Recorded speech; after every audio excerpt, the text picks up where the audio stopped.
I thought it might be nice before I make my French Canadian pea soup to do a little tutorial.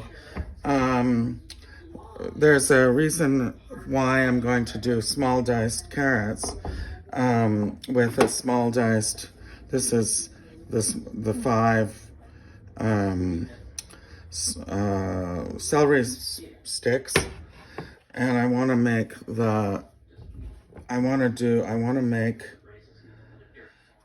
the carrots in the same sort of dice, and there's a reason for that. So I'm taking the flat side. The reason for that is that because you make a mirepoix to make the stock, and then you can add the same vegetables. The mirepoix is, the mirepoix is celery, onion, and carrots, and that's the French word for it. There's an Italian word for it that I'm forgetting right now. And this soup does not require a two stages. So I just cut this carrot into three. This one is a little thin to make two, so I'm just gonna take part of it and do a small dice using my knuckles, not my fingers, just the knuckles of my fingers. And then we're gonna strip this piece. If it's flat, it won't roll, and you won't have, and this the thin part we're taking off. The flat part will not roll and hurt you. So I think I'll divide this in half. And actually, this one I will chop.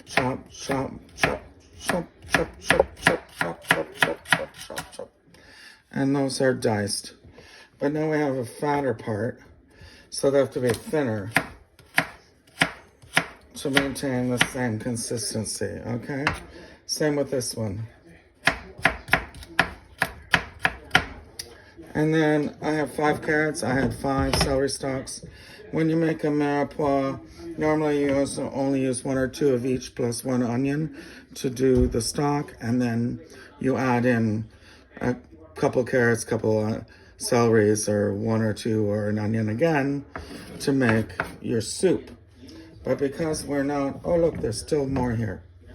Okay, so this one I'm gonna make into a rectangular strip, and this one I'm just gonna slice it a bit, and we're gonna take this fine part off. Chop. And this, we can do it like that too.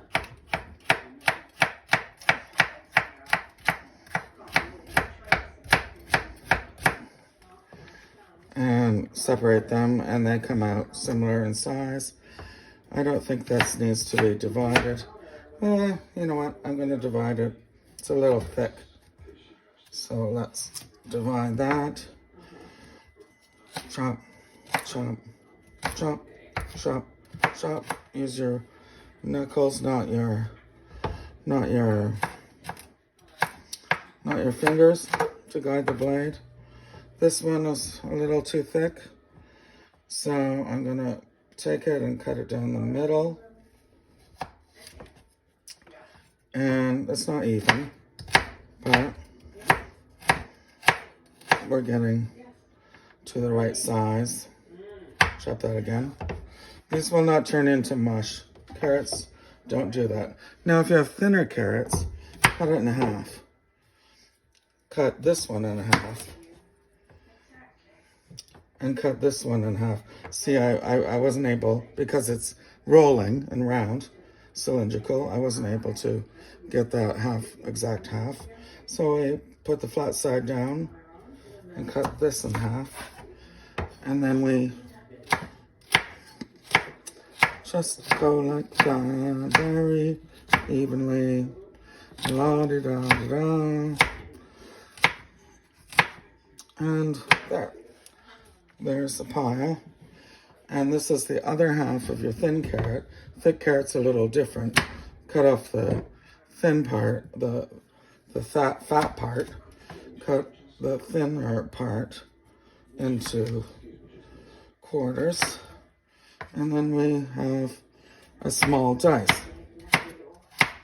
But it's to eye, you know, you don't have to measure the damn carrots. But so this is a thinner carrot, and this is, we're gonna cut it down the middle. I'm gonna divide the thinner one. So with the fatter one, I sliced off, I kind of sliced 1, 2, 3. I make it into thirds before I divide and chop. And with the thinner carrot, we just divide it into quarters and do our chopping. Chop, chop, chop, chop, chop, chop. Use the curvature of the blade. Keep your knuckles against it. Curvature, curvature, curvature, curvature, curvature. And there we have a whole bunch of carrots. 2 left out of 5. This one is just a thin slice. So we'll just make them a little bigger so that they have the same kind of volume, because you want everything to cook at the same rate. And I'll do the last 2 out of 5, and I'll put them right in there with my 5 already diced celery sticks. I hope that helps. I'm not sure I was clear, but yeah, I guess you can just see what I did.